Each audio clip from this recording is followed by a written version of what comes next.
welcome to Ake Festival 2021. My name is Zukiswa Wanner, and I'm honored to be hosting Isi Osondu and discussing his new book, When the Sky is Ready, the Stars Will Appear. Yes. Thank you all for joining us. We are going to start right with it and get into the reading. Hmm. Isi, I Thank you. give the floor to you. Can you give us a little reading? Of course, thank you. Good to see you again, even if it's virtually. I would like to read just from the first chapter of the book, and it's titled Rome is in Heaven. The first time I heard of Rome, I thought it was a place in heaven, like Jerusalem, Israel, Syria, Jordan, Abyssinia, and those types of places where you only read about in the holy books. But this time around, an actual person from Gulu Station had just returned from Rome. Let me call him Bros out of respect and reverence because in Gulu Station, you're not allowed to call any person older than you by their name. The day Bros returned from Rome, he came back with so many boxes. The boxes took such a long time to offload, and they were all the same color. That was the day I came to realize that boxes could have families just like us humans. There were two large boxes, the mama and papa box, and many little brother and sister boxes. Bros transformed his father's old house. His father's old house with so many fissures and crevices that lizards took naps in them, now plastered with cement and painted an electric blue color. Electric wires ran and snaked up the house and around the roof, and high wattage electric bulbs shone at us and scared the darkness around Gulu Station. Bros brought food, music, and dance like we had never experienced before. There was a lot of food, a cow was slaughtered, and the aroma of fried meat hit every nose in Gulu Station. Bros shared money and gifts. Each time he came out from the inner room, he had something shiny and sweet smelling in his hands. All his brothers wore t shirts with the word FILA. During his stay, Bros only wore a singlet and shorts. He hung a towel around his neck with which he often mopped his face. The towel was a conversation starter for his guests.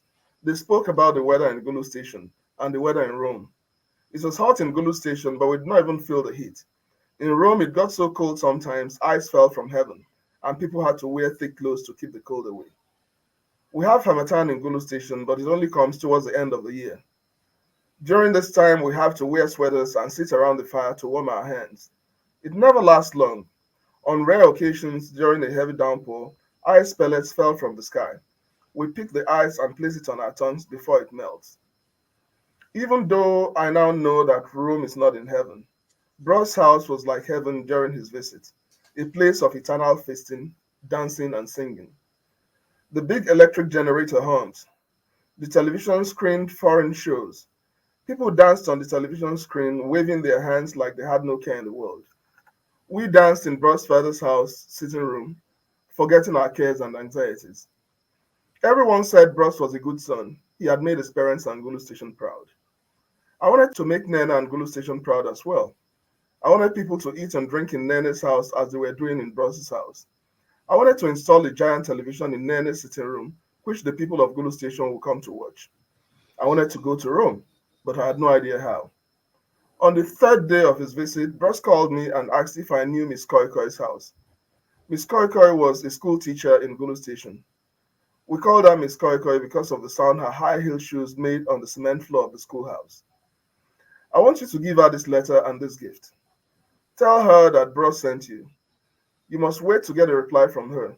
Do not speak to anybody on your way to her house and on your way back, Bros said. The gift was a small bottle of perfume. It had words on it that began with the letter CH. The plastic wrap around the perfume smelled so good. I wondered how heavenly the perfume smelled. The scent we all know in Gulu Station was sold by an itinerant hawker who would measure out the light green scent into little bottles. It had a picture of an unsmiling half-naked woman on it, and it was called Bint El Sudan. I ran the errand just as Bros had instructed me, not speaking to anyone on my way to or from Miss Koikoi's house. That was how I got close to Bros. I was a bearer of his loud nose to Miss Koikoi. His notes were long, our replies were short. I was happy Bros picked me to run his errand and deliver Miss Koikoi's carnation-scented notes to him. I wished that one day Miss Koikoi's notes would be longer and Bros would smile as he had read them. I really wanted to see it happen. When I told Nene how Bros had picked me out for attention, she laughed. He who remembers a favor done to him has repaid it 1,000 times, she said. What favor was Nene talking about? That boy used to run around Gulu Station in khaki drawers, riding and spinning anything that could move, Nene said. We're outside under the setting sun. Nene was grinding peppers with a stone grinder. He rode a bicycle and called it his car. He even built a car out of old tins of milk.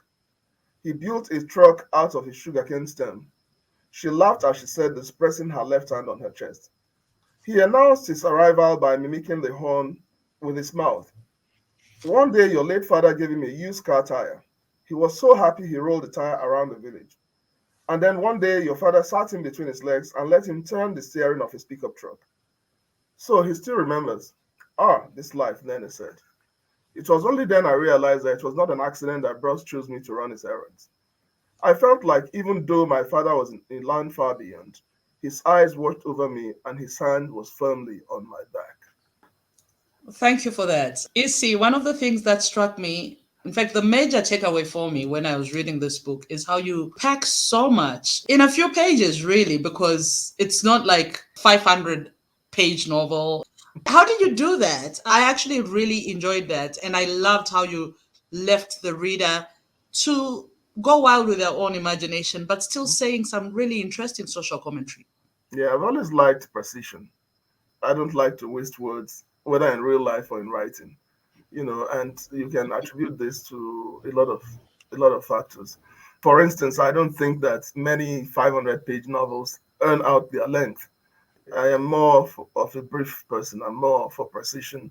But I also think that wit itself comes from being precise. The longer you speak, the less witty you are. So I'm more attracted to that sense of conciseness. And so, unlike some writers who would put in, put in, put in, my own tendency is to take out, take out, take out until the bare bones are left, but leaving enough for the reader to chew on and to ponder on. And that for me is more interesting because I tend to think that I'm more connected to stories and books where you live the text and the text doesn't leave you. It kind of has what I'll call a radioactive quality, so that you keep ruminating and reflecting on it and mulling it even long after you've departed from the text. And that's what I was aiming for here. Fantastic. And I think you did it very well. I couldn't help noticing that the first time that we almost get an identity of our narrator is when he refers to himself as Nene's son. That's correct. Was this deliberate? Was Yes. this Yeah. something that was just like, okay, right from the get go? Nigeria is a country of over 250 ethnicities, and it gets more divisive by the day. Okay, and I was trying to be careful. I didn't want him to have any precise ethnic identity because that could be a burden, but that could also be it could be a strength, it could be a weakness. I could give him a name and it will be seen as stereotyping. I could have given him a name and readers will say from Nigeria, especially because this book is a very Nigerian book. Readers from Nigeria might say, oh, okay, he's stereotyping this ethnicity as people who are likely to take the back road to Europe. So I wanted to avoid that. But I also thought that it would be nice to make him a kind of universal figure.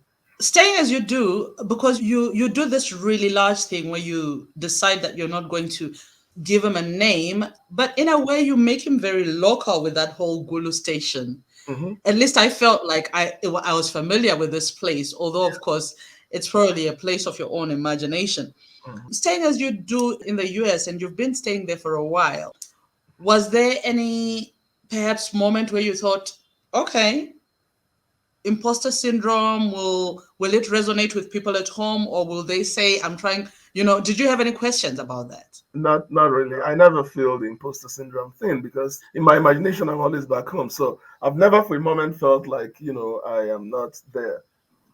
But then again, a Nigerian reader, for instance, has observed the fact that I use plastic bag instead of nylon bag. So that Mm. means that I'm not really as current as I think that I am. As you thought you were. So, but I want to think that I'm very current. But a very keen reader, had called my attention to that fact that Oh, that's my Americanness taking over. That nobody calls it a plastic bag. But one Mm. tries. Yeah. Bros leaves our main character, the protagonist, Nene's son, with a map to Mm-hmm. Rome. Mm-hmm. And he's essentially saying, this is how I went, Yeah. and this is a gift to you. You can come to Rome as well. Yeah. And it's really a roadmap for him from whatever, from Gulu Station all the way, so that he can find his way Mm-hmm. to Rome. Yeah. And this becomes the one thing that he wants to do, that he dreams about. What was your research into this process of doing this trip from what you call it right through to the desert, through Libya, and Mm-hmm. then crossing the border? Not What much. was your research like? Not much research. I have to say, I'm not much of a research person because what research does is that it fills your head with what the people who are in rhetoric will call logos, facts, facts, facts. But I'm more interested in Mm, pathos. I'm more interested in, narrative. yes, in narrative. So I knew that I could research this and then I'll begin to write something that is so too factual to be imaginative. So Mm, I'll say I did like a toe in the water kind of research, like Google a lot of stuff, not so much deep research because I know that the basic outline of the story has been told so many times. The mm, important thing is to make it new. And mm, usually it is framed in a certain way of this person who starts out in Africa, goes through the harrowing road, passes through valleys and hills, almost eaten by crocodiles and snakes and scorpions. And then mm, eventually he gets to Europe and there is some kind of triumphalism. That's mm, usually the basic outline if you follow the media. mm. But I was very Yeah. careful. That wasn't a route that I wanted to travel in any way. So my research was really very basic, too basic. As you can probably tell, it's not a research fueled book. If you're looking for facts, No, no, no, no. It's narrative based, and it's very much it's moved by the story, the that's narrative. Up until like a few incidents happen, and he then says, okay, but then somehow that dream is revived again. And to me, the fact that the overwhelming presence of Nene the whole time, even when he is far away from her, was very interesting to me. yeah, Can you tell me about that? Is that I couldn't help just think of the whole ancestral type thing, yeah, or a mother always watching a child, or a child always feeling guilty even when the mother is not present. yeah. Nene is essentially, even though she's real, she's also a kind of a sort of mythical figure because Mm, again, in my part of the world, even almost in every culture, the blind are usually given mythical attributes. It is believed that the other senses are sharpened because the sense of seeing, of sight, is lost. So she's that mm, kind of person who, even when she was alive, was mythical in every sense. She spoke almost like an oracle. If you look at her conversation, if you look at her part of the dialogue, she says things that are simple but yet profound. You know, and so it's not shocking that when she even becomes an ancestor, she was already living like an ancestor, filled with mm, wisdom and guidance. And so she becomes this figure that guides him throughout his trip. Even when he wants to fall out of the straight and narrow path, as it were, Nene comes into the scene and says, no, don't do that. She blinks furiously at him.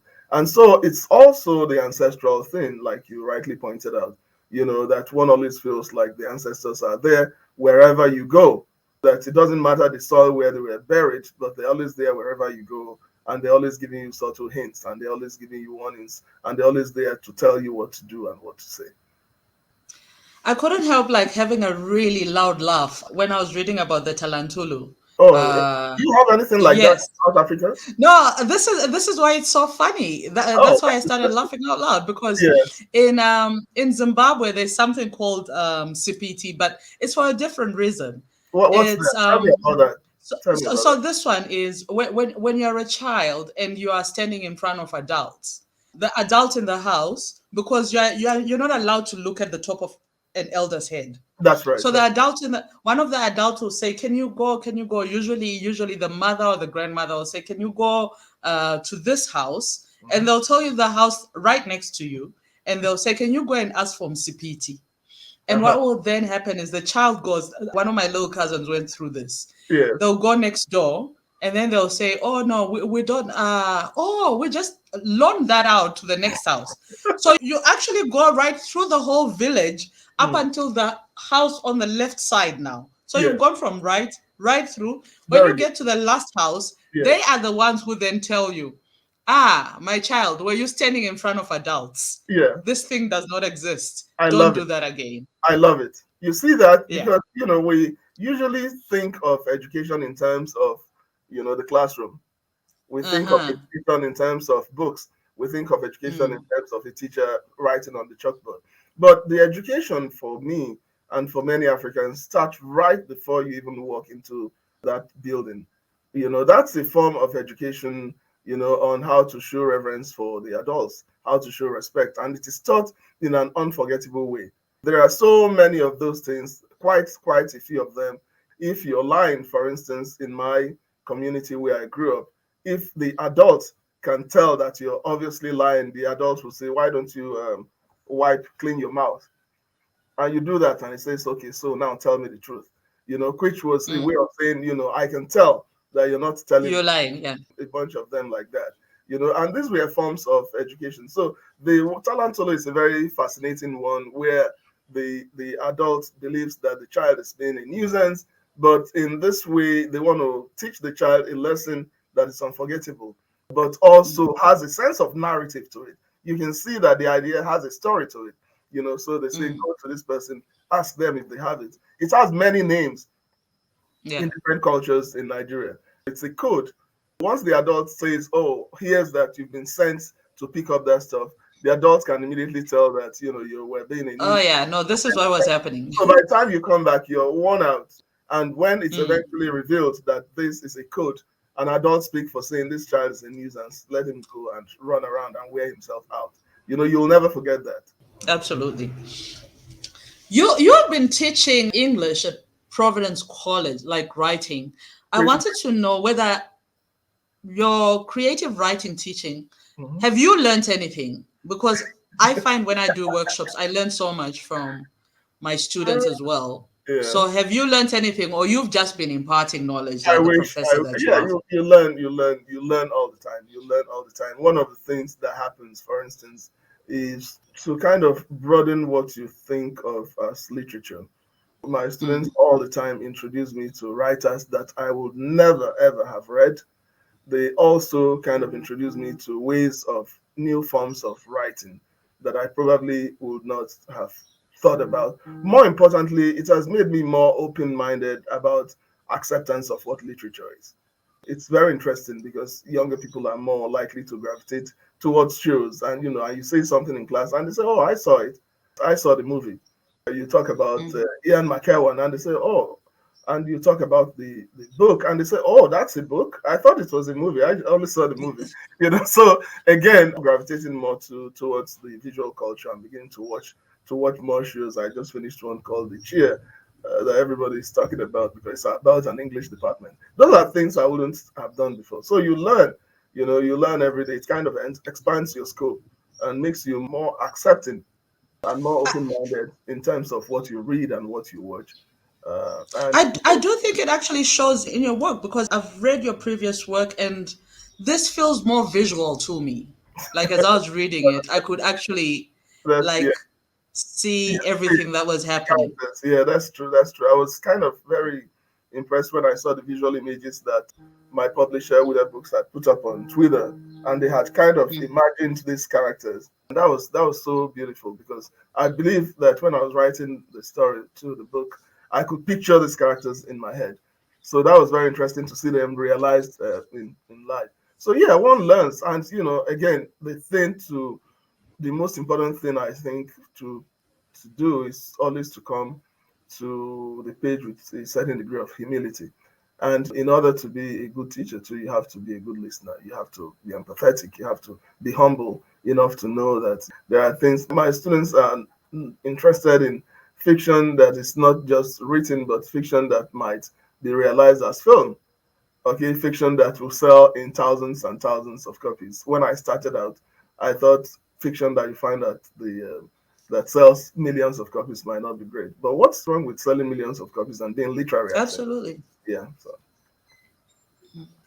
My stomach muscles were tense while I was reading about Miss Koi Koi. I Mm, kept seeing her like at some point in time she's going to be like abandoned and she'll be all pregnant and stuff. mm. Oh, can oh, you oh, can you walk me through that oh, character? oh. That's very interesting. I didn't think of that because, Bros is quite the grifter. He's Mm, quite the grifter. mm, He's quite. How do you say it? Without giving out anything, one of the things that I've always asked people who talk about the book is, have you wondered about what the reality of his life is like in Rome? Have you wondered what the reality of his life is like in Rome? Because he comes essentially on a holiday. He wants to splash mm, and spoil everything, everybody. But what life is he going back to? What's the secret mm, of his life? So when he starts this romance with Miss Koike, yes, it's set up for one to believe that she is going to have her heart broken again, like it's been broken mm, before, because she wasn't a low hanging fruit. She was someone who he had eyes on, but due to the social class, they were not the same. But now, by virtue of the fact that he had traveled to Europe, he now sees himself as being on equal footing with her, and and then April. he could make the move, and then he succeeds. But he does at least if there's one thing that he does right, it's to not break her heart. Well, we don't know that though. we don't, we And don't. But, we but it's don't know good. that. You Yeah. never tell us Yes, but that. what I like, of course, is the tension. I like to find tension in texts. I Mm, believe that when the writer is emotionally invested in the text, the reader will be emotionally invested in the text. Yeah, so that's it. But Bros is an intriguing character. He's I find him very fascinating because quite a few people view him as a villain, but I don't. I I don't view him as a villain though. You don't. I'll tell you why. Because of the way he left that map for me. Yeah. It's Well, like, well, he means well. Well, I'll tell you about that. It's like you're flying from Johannesburg to London. Let me use one of your titles. And so you're flying from Johannesburg to London, and you meet someone on the plane, and you have a nice time. You talk about, you drink, you eat, and then you turn to the person and say, "Hey, whenever you're in Joburg, look me up, Yeah. okay?" And you give the person your address, like people used to do. And then you get back to Joburg after 6 months, and one morning your bell rings, and it's not the delivery guy, it's this guy with his box. You're going to be shocked because you were just being polite, right? You were just being friendly. So that was the kind of gesture that Bruce actually did because he remembers that this guy's father was actually the person who set this idea of travel and journey in motion by giving him the car tire to ride around the community, by putting him in the car first. That symbol of movement, of mobility, was first planted Mm, by the narrator's father. So that's mm. interesting. So he does that gesture, hoping that this guy is not going to show up. But let's not ruin the ending.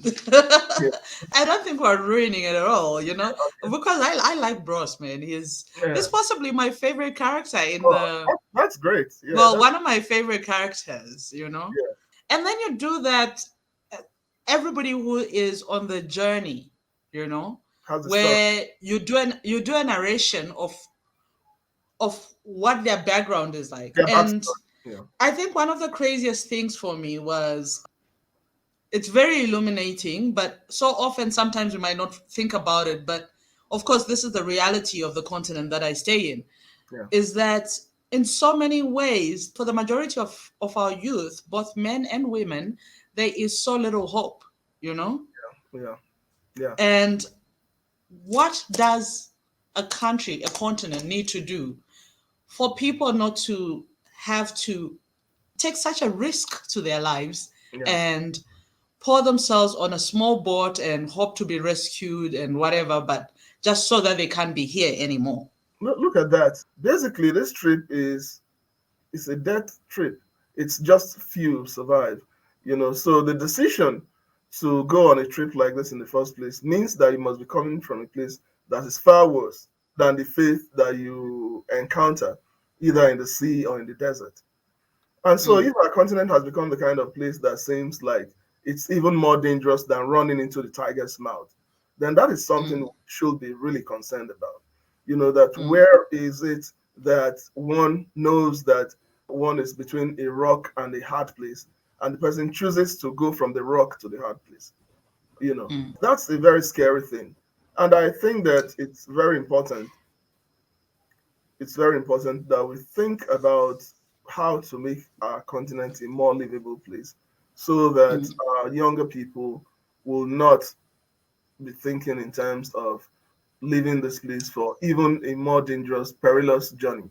What is it mm, about us, about here, about our country and the continent in general that really makes them so unafraid to embark on this trip that might end in death? That's a very mm. scary prospect. Going to something a bit wider, the theme for the festival is generational discordance. Let's talk about this in relation to your novel. How do you feel that your novel relates to this? I mean, obviously, in addition to what you just said about how our young people are trying to escape because they can't find any hope on this continent. I really like the theme of Mm, generational discordance because it's basically is a call for the older generation to listen. Okay, mm. we're not paying enough attention. It's for us to listen. Well, well, speak for yourself. I'm still young, but Yes, yes, yes, yes, yes. You wish. I mean, that's a good thing. That's a good way to live. But the moment you start thinking of yourself as old, then basically you're saying I'm on my way out. So I hear you on that. That's very true. But I think that I, yeah, I don't. I, I, I, I speak not like that. Yeah. I speak rather because I do think that for a lot of people in a certain age group Hmm. on the continent, and I'm thinking about the 40 to perhaps 55-year-olds, Yeah. you know, they've never really been in charge, Yeah. so They it's have their not been fathers involved. who've been in charge. They- But what that 40 to 50-year-old age group, or even 35, if we will, has is all they have is, like, in certain cases, generational memory of a time when things were slightly better than yeah. they are That, now. that's And yet the average age on the continent is 19.7, yeah. you That's know? true. I think that Yeah. the young people, the younger generation, have a lot to teach us. Mm, But absolutely. of course, in Africa, the tendency is for us to think that we are the only ones who have something to teach them. But I think they Oh, no, have. no, no. I have learned so much from having friends who are like in their 20s, and I learn every day from my 16-year-old son. That's great. That's a mindset is what we need to embrace. I think that we need to listen more. One is that Mm, for people like us of my generation, even though we are not in a position of leadership, we're in possession of great nostalgia. We have mm, nostalgia for the past that was glorious. But I think that there's nostalgia that is of the present as well. For the younger mm, generation, they feel dispossessed. They feel like there is no hope. They feel like there is no future. And that is why quite a number of them embark on these trips. Even though the trip might be perilous, they just feel like it holds out some hope.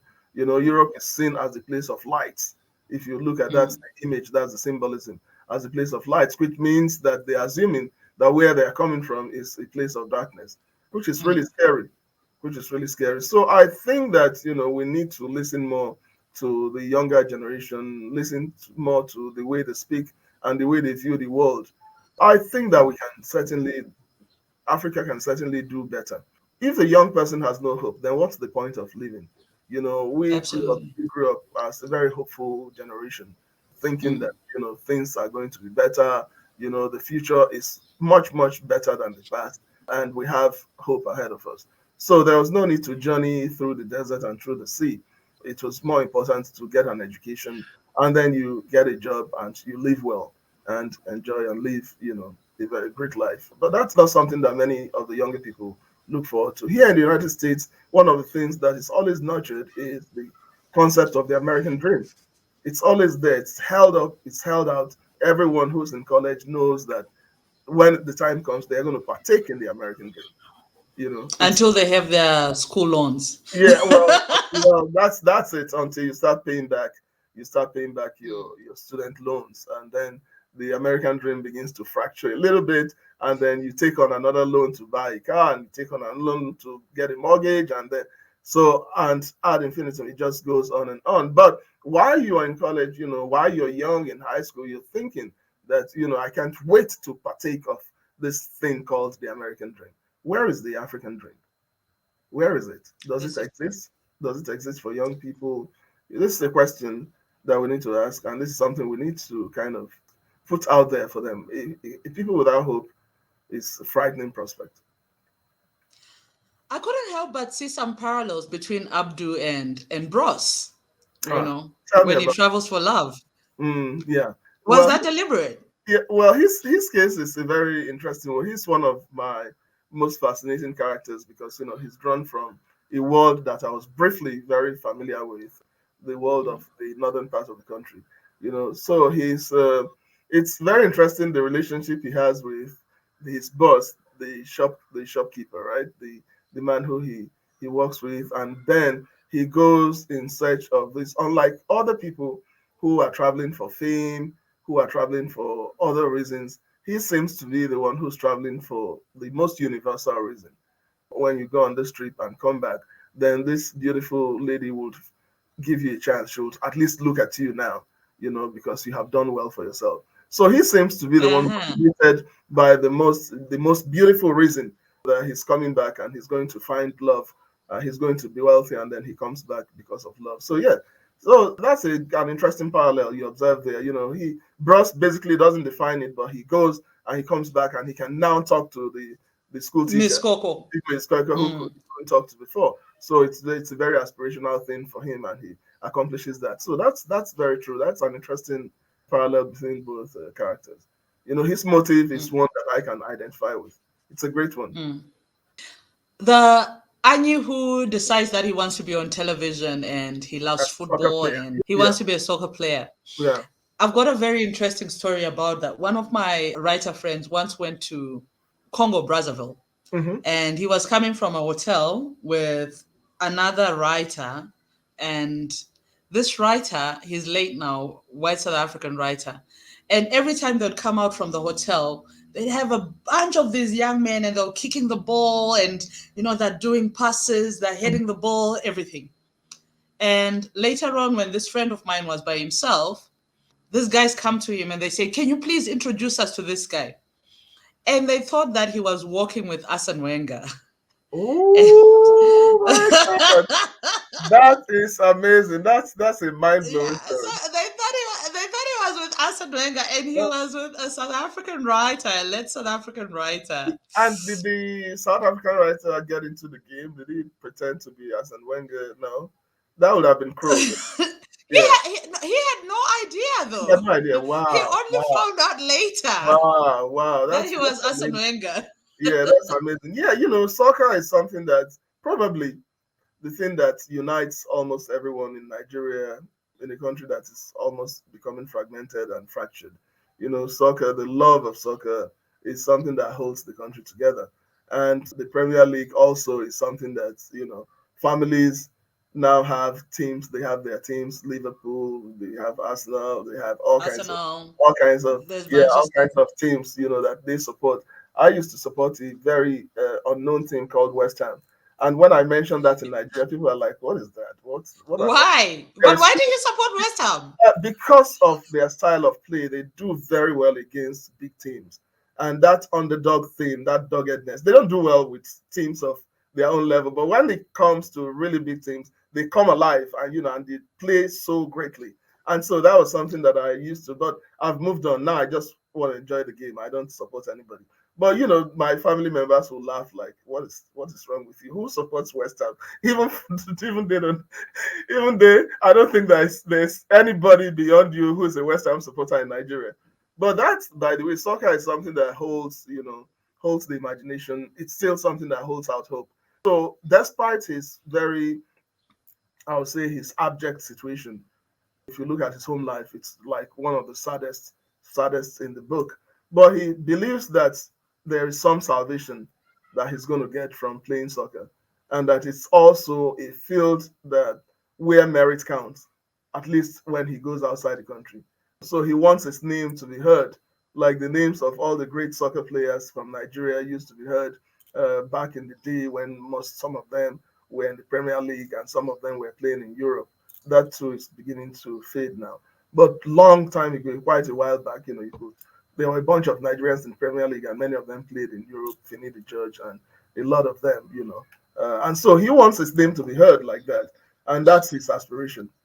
And of course, one of the names that you mentioned when you're talking about his name being mentioned on TV is JJ Okocha.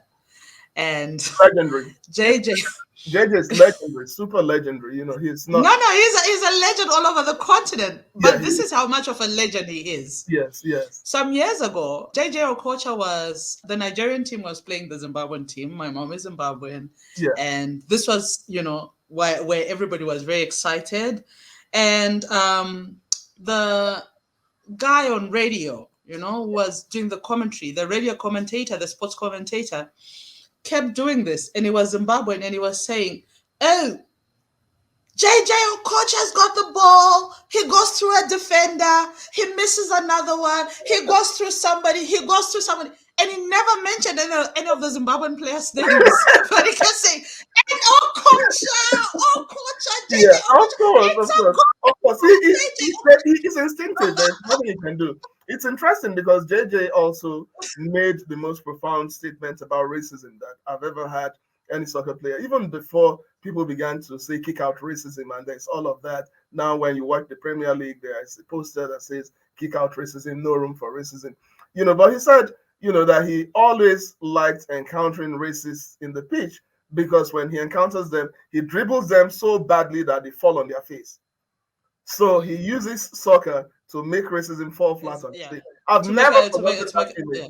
I've never forgotten that Ah, image. that's a fantastic Yeah, imagery, something actually. that I like so much. Yeah. So, that again cements my love and admiration for him. And then there's Ira who says she's traveling to save her family, which is also very noble. Yeah.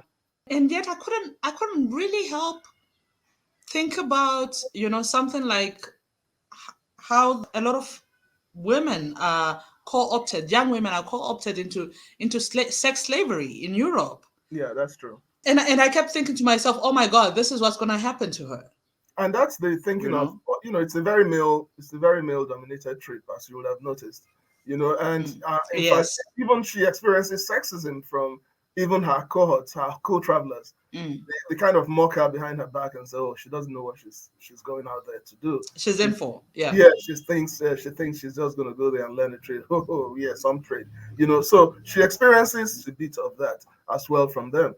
But as you know, there is a difference because this is usually a very male trip. But then the women who go on this trip are usually part of a group that is led by a man who's known as a bugger or a crosser who takes them, in a group and takes care of all the trouble and kind of chaperones them and then gets them out there to the person who he's doing this racket for. But in her own case, she's not part of any of that organized thing. She's going on her own. And my prayers are with her. I hope that eventually, her dream comes She true. makes it. Yes, that she doesn't have to go through, she doesn't have to become a prostitute or sell herself in order to be successful. Because Mm. of course, if she's doing that, then she's never going to be successful. She's going to be in debt like for the rest of her life. Mm. And then, of course, there is, of course, the case of war, which we see with Nene's son, our protagonist, Mhm. but also another of the characters. They're escaping war and being co-opted as either child soldiers or soldiers in an army that they don't believe in a cause they don't believe in. Yeah. You know, Sure. Even when eh, even when they get to the place that is not mentioned, but we know that it's Libya, obviously. Even when they yes, I saw get that. there, we can see the rumors of war. We can see the cloud of war is already gathering, at this time. Mm, And so the question becomes, they are running from one kind of war, but they're also running into another kind of war. mm, Interestingly, the war that they are running away from, at least perhaps, is more clearly defined. But the new war that they are running into, danger from the sea, and then going into a new mm, country, the culture shock, the language shock, the racism, not being accepted and all of that. It's a new war that they are going to fight, which is why, mm, I often wonder, what are we doing to make our continent more livable? yeah. There's a movie, I don't know whether you ever watched it, by it's Omasai is one of the producers, and it's about crossing over from it's these guys who have decided they really just want to cross over because they want a better life, and they're in Senegal. And I couldn't like help just seeing amazing parallels with your book and this movie, and the parallels. What's the movie called? Do you What remember? I don't know. I haven't seen it. let me try to remember. It's an Omasai movie. But it's a beautiful, beautiful movie, and I couldn't help seeing parallels with your story with When the Sky is Ready, because it's the simplicity of the narrative, Mhm. and yet the way you give these characters who wouldn't normally be given a multi-dimensional perspective, Yeah, yeah, that yeah, you know I felt like as I was reading that your plot was very character driven, and I really, really enjoy that about novels and stories and narratives. yeah. And how did you go about doing all this crafting? Were you like, okay, I'm writing about Abdu now, and Abdu is going to be like, this is his background, and da, da, da, da. How did it go? You know that, if, as a writer yourself, you know that these things you don't theorize them that much when you're in the. No, I. But one thing I wanted to Hmm, do was individuation. I knew from the get-go that I really wanted to move away from the idea of 15 migrants drown in the Mediterranean. That's hmm, that's the news headline: 15 migrants drown in the Mediterranean. So this person Abdu, to Ira, to this person drowns. These are people. These are not just, when hmm, you use the collective now, when you say migrants, it just seems like, okay, a bunch of, and you're more able to handle that. You're more able to deal with that news because, oh, they're just a bunch of migrants. Whereas hmm, if you know that these are people with hopes and dreams, hmm, who are genuinely traveling, not because they want to be a leech, not because they want to collect free money from anybody, but they genuinely want to better themselves because they want to go to the society, which offers perhaps better opportunities than theirs. Historically, of course, we can't discountenance the role that colonialism and the pillaging of the continent has had on what the continent is right now. But I think that, I really set out to individuate these people, to make them persons, individuals with hopes and dreams that are identifiable. So that is the part. But of course, in the process of writing, a spirit bigger than you takes over. You just do your thing. But I knew if there was anything like an agenda from the very first moment, it was the fact that I wanted to make them people, individuals. to humanize them, yeah, Yeah, absolutely. And thank you you, do that so amazingly well. thank you. Any other interesting tidbits? And by the way, that question I asked particularly because you, of course, teach creative writing, and I was hoping that those people who might be watching us Yeah, would also be able to get like something take, from take you, notes, take from notes. this. Yeah, So, like, let's that's glean. true. Take notes on. I think that one of the things that I always emphasize, it's an old one, but it's good. People have a lot of rules. Show, don't tell, and all of that. Do not use adverbs and all of. But to me, I think the rule that has worked for me and has always worked is that any great writer is a great reader, and any This is great true. writer is a great observer. Any great writer is a great listener. All of those things are more important. And you must be interested in the idea of story, the idea of story and storytelling. See how you've been able to tell two stories very quickly in the course of this conversation. That's the writerly thing. So once you're interested in story and storytelling, then that's great. I give an anecdote, I give an anecdote, or those who have been my students in the past, they know that I'll say, look, the day story happens is the day the existing order is disrupted. What do I mean by this? And then I'll tell a very risky, a very weird story. I said, look, we have 15 weeks this semester, and every day I'll come into class and I'll sit here and we'll read and we'll talk about writing, we'll have a workshop and all of that. I said, if I do that for 15 weeks, there is no story. But the day the story happens is that on week 7, I come into the classroom and instead of sitting down, I stand by the door and I take off all my clothes and I jump on top of the seminar room table and I say, bow down before me and worship me, for I'm the great Satan. That is the day I'll never forget. That is the day story happens. That's the day that you will write about after 4 years, after 50 years. After that's the day you. So you must think of story in terms of that kind of incident. There has to be something interesting that holds the reader's attention, that is out of the ordinary, Mm, that disrupts the existing order. The day the snake walked into the garden, talked to this woman, that's the day the story started. Prior to that, nothing was happening. So you must think of mm, story in terms of that disruption. If you think of it in terms of disruption, then definitely, story is going to come. And the other thing I say is that people tend to have, especially people who are beginning writers, tend to discountenance things and say, "Oh, that's not really something I can use in fiction." Who told you? It's something you can use in fiction. Do not throw it away. You might just be surprised that what you consider something you cannot use in fiction might be very useful for you as a writer. I think I've probably thank God now. and I probably have learned something as well from this discussion. So thank you. Yeah. Now, as a writer, I'm gonna ask you a writerly question. Hmm. As a writer, what's the most bizarre thing that has ever happened to you? Hmm. As a writer or as a human, Uh-huh. I don't. That's No, that. no, no. As a writer, what's the most bizarre thing that has happened to you? Maybe like from a reader or from members of the audience or something. What's the most bizarre thing that has happened? I don't know whether it's bizarre. I don't. Okay. Because when I asked this question last year, somebody told me that they'd been kidnapped by one of their readers. Oh, oh no, I don't think I'm that famous. I don't. I don't think. Okay, all I, right. don't, I Okay, think but not what's that what I have to be. I have to really be famous to be kidnapped by anybody. I think that's an extreme form of adoration. I'll tell you the story. I think I wrote about it on Facebook. Now, years ago, I got a letter.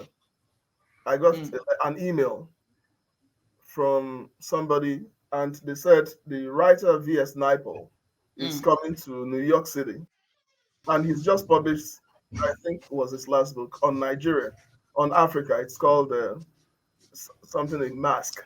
It's a book where he travels through Mask of Africa. yes, where he travels through Ghana, Nigeria, Gabon, and all of that. And he's Mm. coming to New York City, and his friends are hosting him.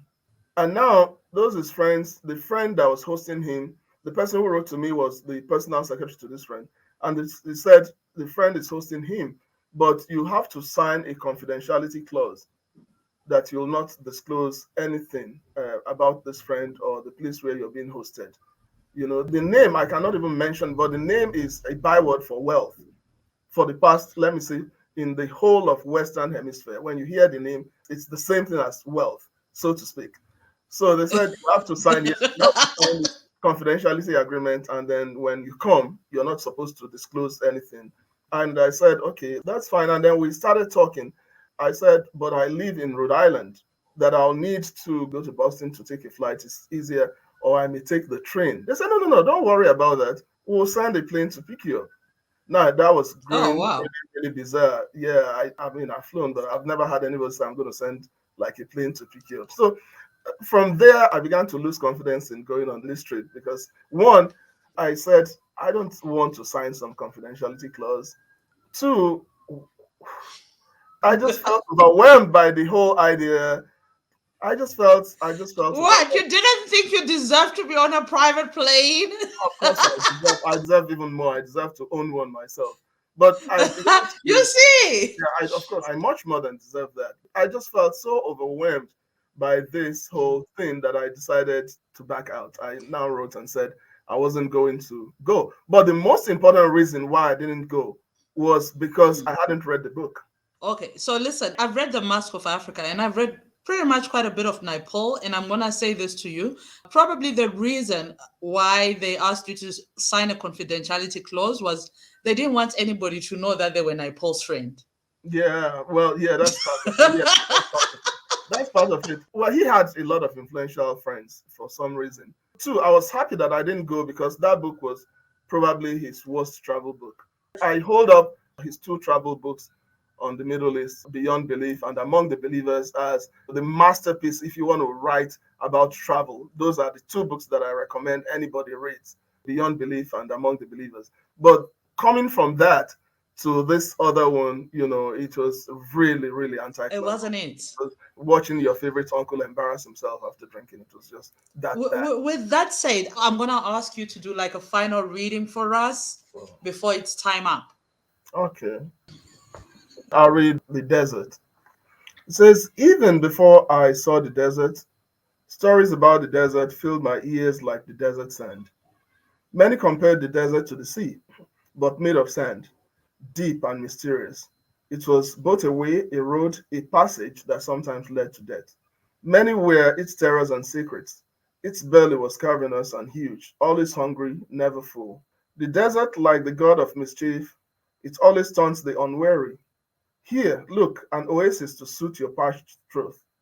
Just crawl closer. Yes, crawl closer, and you can sit under the shade. Drink and slake your thirst. The unwary draws nearer and nearer, and the only thing near is death. Many were the stories I heard. You must have heard the story about the man who was dying of thirst in the desert. He had been traveling for days when he ran into a man selling ties. His sleeves and feet were blistered, his clothes were dusty, and his throat was swollen with thirst. Buy this necktie, kind sir, the seller says to him. What a stupid thing to say to me, says the thirsty man. For though he's thirsty, he's still a little haughty. Trust me, you need the necktie. Buy it. It is beautiful, the tie seller insists. Listen, and I'm only going to tell you this once. I don't need a necktie. All I need right now is water. I'm ready to pay you any amount for a drop of water, the thirsty man says. Well, all I have is this tie. Do not say I did not offer you anything. With those words, the seller disappears into the dust. And what was that about? I must be getting lightheaded. It is this damned dust. I must hurry and find a place to drink water, the traveler says to himself. He has traveled only a few miles after the encounter when he comes across a restaurant. It looks cool from a distance. The sign reads Oasis Inn. What an appropriate name. He walks to the inn and rings the bell. His thirst is worse. He manages to croak out the words to be let in. The man at the door points at a sign by the door. No necktie, no admittance. He begs and cries, but is ignored. He wanders back into the heat and dust in search of the man selling ties. He is nowhere in sight. He makes his way back to Oasis Inn, reasoning that it is better to die by water than in the sand and dust. Something interesting happens in the same desert. When the truck driver sights the half-eaten corpses of the dead in the desert, they pull over. Sometimes all that is left is bones. Driver and passenger get off the truck to dig a hole in the sand. After digging, each man contributes an item of clothing with which the body or whatever is left of it is swaddled. The men stand beside the body and with hands raised say the benediction for the dead. Heads bow and rise, heads bow and rise. When the swaddled remains are lowered into the earth, they return to their trucks and drive off into the heat. When you ask them why do they do this, they give many answers. Some say it is the custom of the desert. Thank you. Thank you very much. It has been wonderful chatting to you. I think our hour is up. That Thank was you wonderful. so much for your wonderful book, and I hope everybody manages to get it on the continent and beyond. Yeah, thank you. This has been an amazing discussion with Isi Osondu as we discussed his latest book, When the Sky is Ready, the Stars Will Appear. My name is Zukiswa Wanner, and you are with us at Ake Festival 2021, the 9th edition of Ake Festival.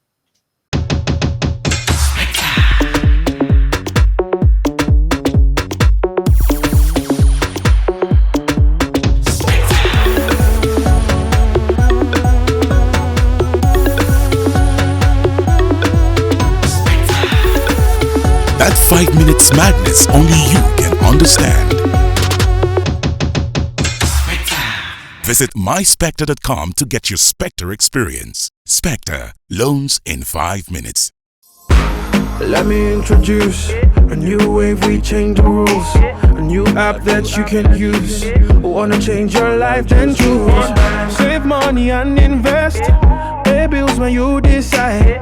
Safe and secure for you when you need a loan. Request it. One bank for you, one bank for me. So chill and enjoy the ride. Stop the current account on it. One bank. One Bank by Sterling. Open a current account and start transacting.